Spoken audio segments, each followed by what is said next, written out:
तो नमस्कार दोस्तों, एक बार फिर से आप सभी का स्वागत है आपका अपने चैनल शुभम माइंड चेंजर में। दोस्तों फ्री ऑफ कॉस्ट आपको कोर्स प्रोवाइड कराया जा रहा है उत्तराखंड और हिंदी का। आज चौथी क्लास है, चौथी क्लास आपको उत्तराखंड की भी दे दी गई है। आई होप आपने देख ली होगी, इन्जॉय की होगी। और मैं आपसे एक बार फिर कहूँगा कि प्लीज़ रजिस्टर ले लें। और ये कोई छोटा मोटा कोर्स नहीं है, कंप्लीट कोर्स होगा। सब कुछ आपको बताया जाएगा, पत्रकारिता भी होगी, साहित्य भी होगा, व्याकरण भी होगी, शब्द विचार भी होगा। सब कुछ आपको इस जो कोर्स चल रहा है हमारा, इसमें आपका प्रोवाइड कराया जाएगा। और थैंक यू पापा जी का बहुत बहुत धन्यवाद कि उन्होंने इस तरफ जाने के लिए मुझे कहा कि भाई ऐसा कोर्स आपको प्रोवाइड कराना चाहिए बच्चों को। क्योंकि वो अभी मेरे साथ कुछ दिन पहले पहाड़ी क्षेत्र में घूमने गए थे, तो उन्होंने देखा कि काफ़ी ज़्यादा समस्याएं हैं, आर्थिक रूप से नहीं इतने हो पाते कि वो एक बड़े कोर्स की फ़ीस अफोर्ड कर सके। क्योंकि आप सभी को पता है कि ऑनलाइन कोर्स भी पहले, खैर जब से हम फील्ड में होते तब से सस्ते हुए हैं, वरना उससे पहले भी काफ़ी महंगे थे और वर्तमान में भी काफ़ी ज़्यादा महंगे हैं। और ऑफलाइन क्लासेस की तो आप सभी जानते ही हो। खैर छोड़िए, तो अलग बात रही। तो क्लास स्टार्ट करते हैं। लास्ट क्लास में हमने बात की थी आपका हिंदी लिपि के बारे में, कैसे उसका विकास हुआ, क्या कुछ उसमें व्यवस्थाएं की गई। आज की जो क्लास होगी राष्ट्रभाषा, यानी जो हमारी हिंदी है उसका विकास कैसे हुआ, कब वो अपनाई गई, किन किन व्यक्तियों का योगदान रहा और किस किस व्यक्ति ने हिंदी के बारे में क्या कुछ कहा, ये कुछ इस वीडियो में आपको बताया जाएगा। तो प्लीज़ वीडियो को आप अंत तक देखें और इस क्लास को एंजॉय करें अच्छे तरीके से। तो सबसे पहले बात करेंगे राष्ट्रभाषा के बारे में। देखिए हिंदी जो हमारी है, क्या है हमारी, राष्ट्रभाषा है या राजभाषा है? तो क्या है हमारी, राजभाषा। हिंदी क्या है हमारी, राजभाषा, ना कि राष्ट्रभाषा। अगर राष्ट्रभाषा इसलिए नहीं बनाई जा सकती क्योंकि पथ निरपेक्ष क्या है हमारा, संविधान, ये कह सकते हैं कि जो हमारे देश का जो शासन है, शासन व्यवस्था है, वो क्या है, पथ निरपेक्ष है, धर्म निरपेक्ष है। तो हम किसी एक भाषा का यहाँ पर क्या मान्यता नहीं दे सकते, समझ रहे हो। तो क्या है, राजभाषा है ना कि राष्ट्रभाषा, ये आपको ध्यान देना है। चलिए विकास की दृष्टि से अगर मैं बात करूं तो काफ़ी व्यक्तियों का इसमें योगदान रहा। सबसे पहले हम बात करेंगे अंग्रेजों का क्या कुछ योगदान रहा। देखिए अंग्रेजों की अगर मैं बात करूं, अंग्रेज यहाँ पर 1947 में, आप सभी पता है कि जब देश छोड़कर चले गए तो यहाँ पर हिंदी के लिए ऐसे बीज बोकर चले गए जो शायद अब तक भी पनप ही रहे हैं। क्योंकि उन्होंने क्या किया, जितने भी यहाँ पर परियोजनाएं वो लगा कर गए, या जितने भी यहाँ पर जो कारखाने खोले उन्होंने, या जितने भी व्यवस्थाएं थी उनकी कुल मिलाकर, वो सभी उन्होंने अंग्रेजी माध्यम में छोड़ कर गए। और जो हमारे महापुरुष रहे उन्होंने इस चीज़ को आगे बढ़ाने के लिए कुछ समय दिया कि हम हिंदी को उस स्थान पर लेकर आ जाएंगे जहाँ पर होनी चाहिए, लेकिन व्यवस्थाएं नहीं बन पाई। और कुल मिलाकर अंग्रेजी भाषा को हिंदी भाषा की सहयोगी भाषा के रूप में यहाँ पर मान्यता देनी पड़ी, जो कि अनिश्चित काल तक के लिए है। ये आपको ध्यान रखना है। तो एक दो पॉइंट है, क्वेश्चन बन सकता है। कुछ कहावतें हैं, गियर्सन इम्पोर्टेंट हैं, जिन्होंने कहा है हिंदी के बारे में कि हिंदी केवल क्या है, एक आम बोलचाल की भाषा है। हिंदी क्या है, केवल एक आम बोलचाल की भाषा है। गियर्सन जी ने ये बात कही है। उन्होंने कहा है कि हिंदी केवल एक आम बोलचाल की भाषा है, इसे हम राष्ट्रभाषा या राजभाषा का दर्जा नहीं दे सकते। नेक्स्ट है आपका विलियम कैरी। ये बहुत अच्छा व्यक्ति था, मुझे इसकी बात बहुत अच्छी लगी। इन्होंने कहा कि हिंदी केवल एक प्रदेश की भाषा नहीं है, हिंदी केवल एक प्रदेश की भाषा नहीं है, बल्कि देश में सर्वत्र बोली जाने वाली भाषा है। बहुत अच्छी बात इन्होंने कही, और बात सही भी है। क्योंकि जब देश आज़ाद हुआ उस टाइम लगभग 42% जो जनसंख्या थी वो आपका हिंदी भाषा का यूज़ किया करती थी। आपसी बोलचाल या आपसी जो भी पत्र व्यवहार होता था उसके लिए, ये आपको ध्यान रखना है। तो विलियम कैरी और गियर्सन की दो बातें आपको नोट करनी है। कुछ संस्थाएं थी जिन्होंने हिंदी भाषा के विकास में सहयोग दिया। कौन कौन संस्थाएं थी? सबसे पहले ब्रह्म समाज, कई बार पूछा है किसका है, तो राजा Ram Mohan Roy, time period 1800। Arya Samaj Dayanand Saraswati 75। थियोसोफाइटी, theosophical है ये आपका, वैसे तो एक तो सोसाइटी भी ने भी थी और ये आपका थियोसोफिकल भी है, यानी बेसेंट जी का। हालांकि इसकी जो रूप दिया था वो आपका वालावस्की मैडम थी, जो इन्होंने दिया था 1842 में, ये आपको ध्यान देना है। प्रार्थना समाज, प्रार्थना कैसे करेंगे, आत्मा से, तो आत्मारंग पांडुरंग 6-7 67। सनातन धर्म सभा, इन्होंने भी हिंदी भाषा के लिए क्या, दीन जो आपके दयाल शर्मा जी है 95, इन्होंने इसमें सहयोग दिया। वहीं अगर मैं बात करूँ रामकृष्ण मिशन, जो विवेकानंद जी हमारे, सल्यूट उनको, 97 में इन्होंने एक समिति का गठन किया और इन्होंने क्या किया, इन्होंने हिंदी भाषा को एक उच्च स्थान पर पहुंचाने के लिए काफ़ी सारा सहयोग दिया। यहाँ से भी क्वेश्चन बन जाते हैं, तो सभी आप इन्हें नोट कर लीजिए। कैसे याद करोगे? ब्रह्म मोहन, ठीक है, आर्य समाज दयानंद सरस्वती, प्रार्थना समाज आत्माराम पांडुरंग, आत्मा से करेंगे, सनातन जो आपकी धर्म सभा थी दीन दयाल शर्मा जी हैं, और रामकृष्ण मिशन आपका विवेकानंद जी 97, ये आपको ध्यान रखना है।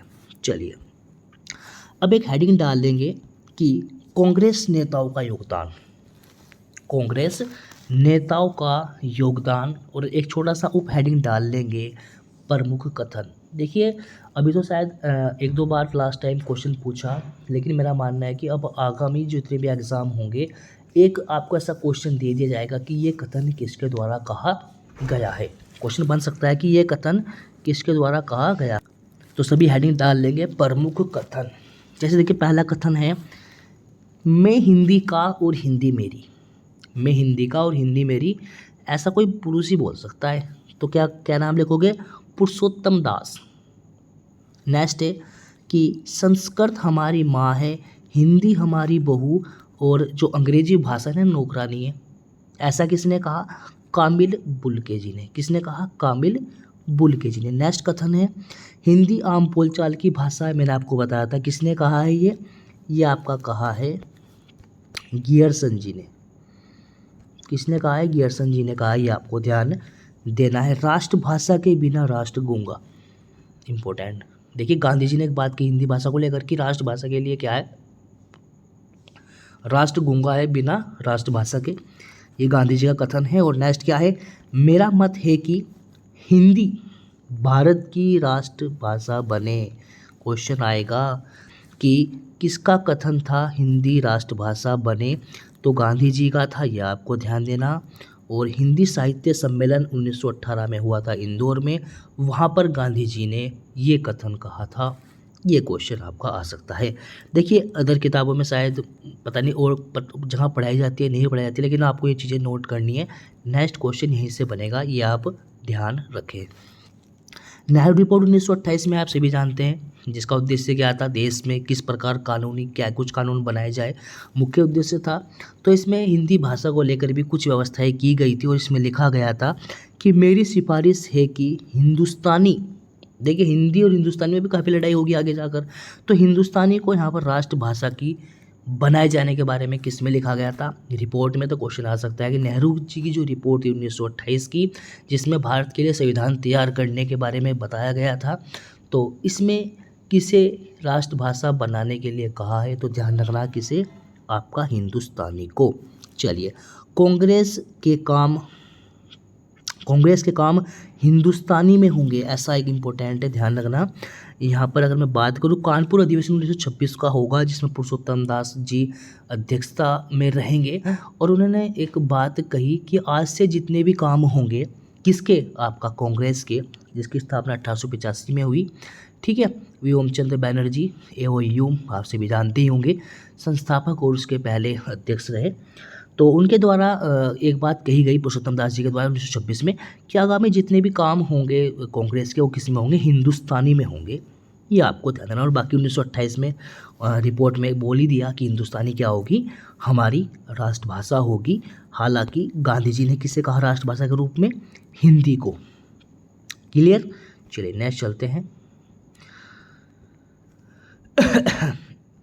यहाँ पर आ जाइए, या पहले एक काम कीजिए, भी हेडिंग मत डाल लो, कुछ और कथन है वो भी आप यहीं पर आप लिख लें, ताकि आपको याद ना करने पड़े। सबसे पहले एक जो कथन है मैं आपको लिखवा देता हूँ, एक दो कथन जो बचे हुए हैं, आई होप बचे हुए हैं शायद।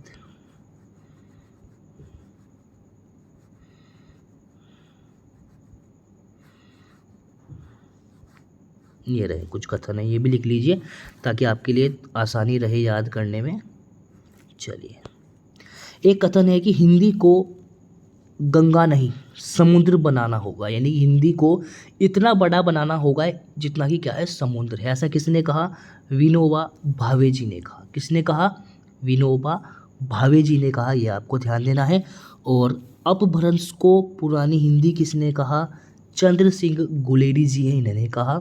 और किसी, अगर मैं बात करूँ हिंदी के बारे में, एक ये कहा कि हिंदी किसी की मिटाने से नहीं मिट सकती। ऐसा कौन बोलेगा? जो बल होगा, जिसमें बल होगा, बली होगा, तो चंद्र बली। ठीक है। और भाव, हमारे भाव कैसे होते हैं? समुद्र की तरह होते हैं, उथल पुथल रहते हैं ना। तो समुद्र बनाने की बात किसने करी? भावे ने। ठीक है। और किसी के मिटाने से नहीं मिट सकती, कैसे याद करोगे? किसने कही ये बात? बली ने कही, बली ने। समझ रहे हो?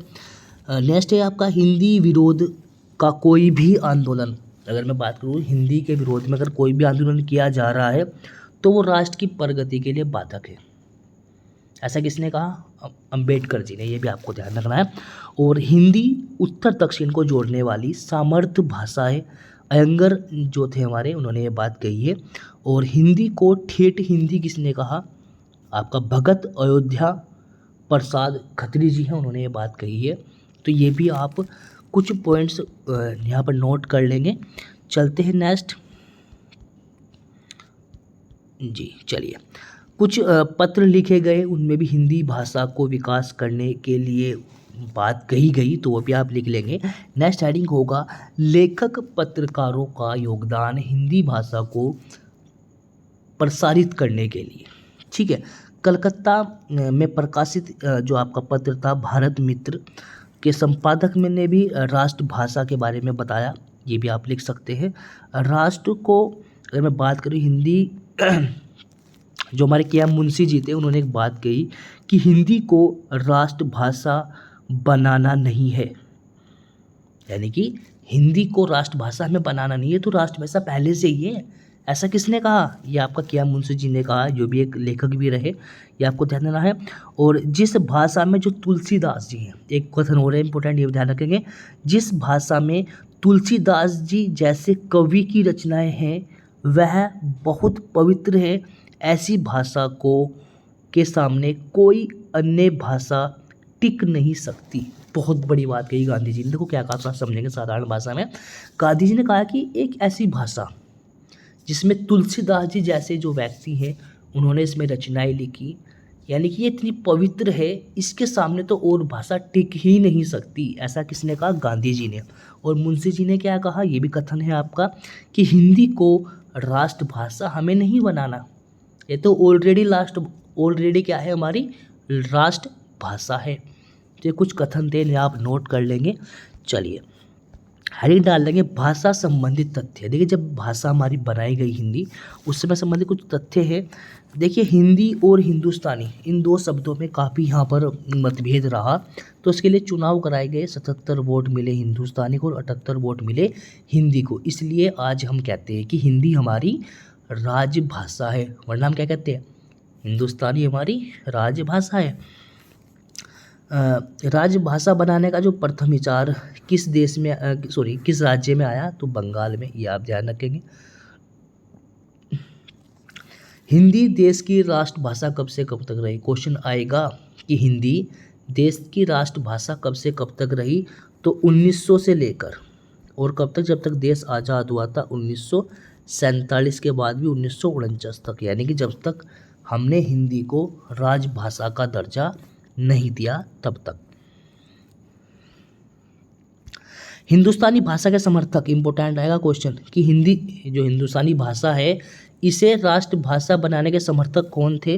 तो ध्यान देना, हिंदुस्तानी के गांधी जी थे, जवाहरलाल नेहरू जी थे, विनोबा भावे जी थे और राजगोपालाचार्य जी थे। कुछ ऐसे थे जो कह रहे थे कि हिंदी राजभाषा बने, ना कि हिंदुस्तानी। वो कौन थे? पुरुषोत्तम दास जी, सूर्य नारायण बाबुलकर, ये आपको सूर्यकांत और बाबुलकर, ये दो व्यक्ति और थे। यानी कुल मिलाकर 3 व्यक्ति ऐसे थे जिन्होंने हिंदी का समर्थन किया। और जो टीम थी, गांधी जी की जो टीम थी, उन्होंने हिंदुस्तानी को किया। और कुछ ऐसे थे जो राजभाषा के रूप में हिंदी के विरोधी रहे। कौन कौन थे वो?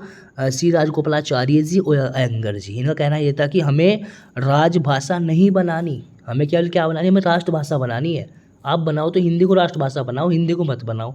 ऐसा किसने कहा? श्री राजगोपालाचार्य जी और हमारे अयंगर जी। ठीक है। कैप्टन जॉर्ज शॉर, मैंने आपको पहले बताया, ये एकमात्र अंग्रेज थे जो कि हिंदी के समर्थक थे। कौन? Captain John sure. 2 व्यक्ति हैं, एक तो कैप्टन कैरी और एक आपका जॉन शॉर। केरी ने क्या बात कही? केरी ने ये बात कही कि हिंदी एक बहुत बड़े प्रदेश में बोली जाने वाली भाषा है। और जॉन सॉर ने क्या कहा? जोर के साथ एक बात कही कि अंग्रेजी भाषा से बड़ी क्या है? हिंदी भाषा है और हिंदी राजभाषा बननी चाहिए। चलिए, एक क्वेश्चन बहुत आता है, नोट करके लिखेंगे कि हिंदी के लिए हिंदवी शब्द किसने प्रयोग किया? तो खुसरो जी हैं। देखो, खुसरो जी ने एक रचना की, उसमें वो किया आपकी खलकवारी की।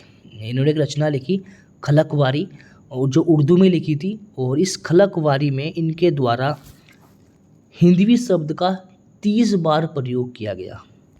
किसका? हिंदवी शब्द का 30 बार और हिंदी शब्द का 5 बार। और इन्होंने जो हिंदी भाषा है ना, क्वेश्चन अगर आ जाए कि इन्होंने हिंदी भाषा को क्या कहकर पुकारा, तो क्या कहा? हिंदवी। इम्पोर्टेंट क्वेश्चन होगा। चलिए, कुछ प्रचारक रहे हिंदी भाषा के, जैसे महाराष्ट्र में तिलक जी रहे, पंजाब में राजा राम मोहन राय जी, गुजरात में दयानंद सरस्वती और दक्षिण भारत में लाला लाजपत राय रहे। ये भी आप नोट कर लेंगे। चलिए, हिंदी किस किस राज्य की भाषा है और किस किस राज्य की उपभाषा है, ये भी आप ध्यान रखेंगे। तो हिंदी 9 राज्य और 1 केंद्र शासित प्रदेश की क्या है? राजभाषा है, या कह सकते हैं कि राजकीय भाषा है। कौन कौन से? यूपी, एमपी, यूके, एचपी, 4 तो ये हो गए आपके। छत्तीसगढ़, झारखंड, ये उत्तराखंड के साथ बने थे। बिहार, राजस्थान, हरियाणा, और आपका एक इनमें आ जाएगा आपका दिल्ली। ठीक है जी। चलिए, हिंदी ऐसे कौन से राज्य और केंद्र शासित प्रदेश है जहाँ की सेकंड भाषा है? तो 3 राज्यों की सेकंड भाषा है। कौन कौन से? आपके पंजाब, गुजरात, महाराष्ट्र। और वहीं पर 2 ऐसे केंद्र शासित प्रदेश है जिनकी ये सेकंड भाषा है, अंडमान और चंडीगढ़। नोट कर लेंगे भाई। देखिए, 9 + 1 10 राज्यों की पहली भाषा, और 3 राज्यों की और 2 केंद्र शासित प्रदेशों की सेकंड भाषा हिंदी है। नोट कर लीजिएगा। देखिए, अभी तक हमने हिंदी भाषा का प्रसार के बारे में पढ़ा। अब हम बात करेंगे हिंदी भाषा के आपका जो राज के रूप है इसका, उसके बारे में, यानी कि राजकाज की जो हमारी भाषा रही हिंदी, इसके बारे में बात करेंगे, कब मान्यता दी गई। देश आज़ाद हुआ 1947 में, आप सभी जानते हैं, और 14 सितंबर को हिंदी को भाषा का दर्जा दे दिया गया। किस भाषा का? राजभाषा का। कब? 14 सितंबर 1949 को। और हिंदी दिवस 14 सितंबर को मनाया जाना प्रारंभ कर दिया, और पहला राष्ट्रीय हिंदी दिवस 14 सितंबर 1953 को मनाया गया था। ये आपको ध्यान देना है। चलिए जी, तो हिंदी भाषा को राजभाषा का दर्जा यहाँ पर मिल चुका है। अब इसका विकास कैसे होना है, ये आपको नेक्स्ट क्लास में बताया जाएगा। इसके लिए आपको नेक्स्ट क्लास देखनी पड़ेगी, और कैसे यहाँ पर अपनाई गई, अब कौन कौन सी समिति बनेगी, किस किस तरीके से विकास होगा, वो आपको नेक्स्ट क्लास में देखना है। तो प्लीज़ आप नेक्स्ट क्लास को देखना कल। आज के लिए इतना ही। Thanks for watching, see you next time. मिलते हैं जल्दी एक नई क्लास के साथ। प्लीज़ पढ़ते रहिए, और पिछली क्लास अभी तक नहीं देखी तो वो ज़रूर देख लीजिए। प्लेलिस्ट का जो लिंक है नीचे डिस्क्रिप्शन बॉक्स में हमारे द्वारा दिया गया है। Thanks for watching.